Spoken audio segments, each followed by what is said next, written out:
আসসালামু আলাইকুম। ফেসবুকের সকল বন্ধুরা সবাই কেমন আছেন? ঈদ মোবারক, ঈদ মোবারক। সবাইকে অগ্রিম ঈদের শুভেচ্ছা।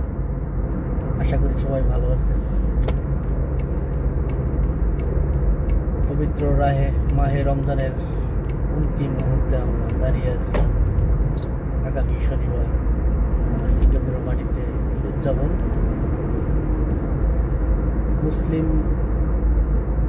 আমরা যারা মুসলিম হিসেবে আল্লাহ তাআলা দুনিয়ায় পাঠাইছে, তাদের এটা যে কি আনন্দের একটা মুহূর্ত একমাত্র তারাই বলতে পারবে, হয়তো অন্যরা এটা বুঝতে পারবে না। যাই হোক, সবাইকে আল্লাহ তাআলা সুন্দরভাবে ঈদের নামাজ পড়ার তৌফিক দান করুক। আর ফেসবুকে কখনোই এইভাবে লাইভ করা হয় না।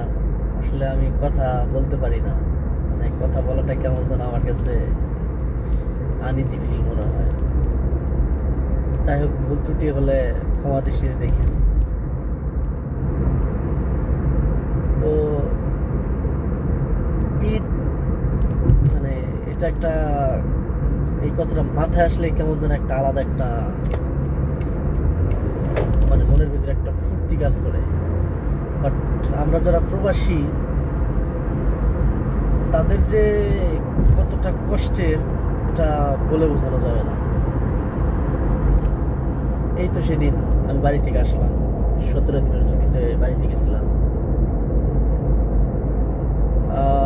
ভাবছিলাম যদি ঈদটা করে যেতে পারতাম তাহলে অনেক ভালো হতো। আসলে কি, সবার সব কিছু হয় না। প্রবাসীদের জীবনটাই এমন, তাদের জীবনে সুখ বলতে কিছুই নাই, সব কিছুই কষ্টে ভরা। আমি সুখ দেখি না।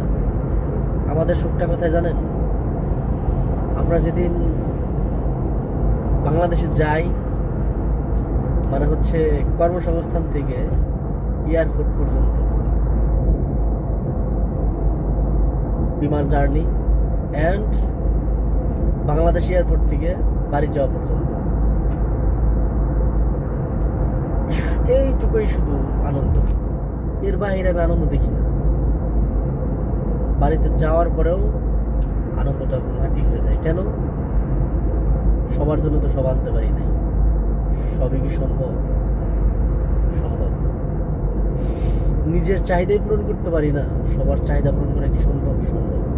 যাই হোক, সব কিছু মিলে প্রবাসীদের জীবনটাই এমন।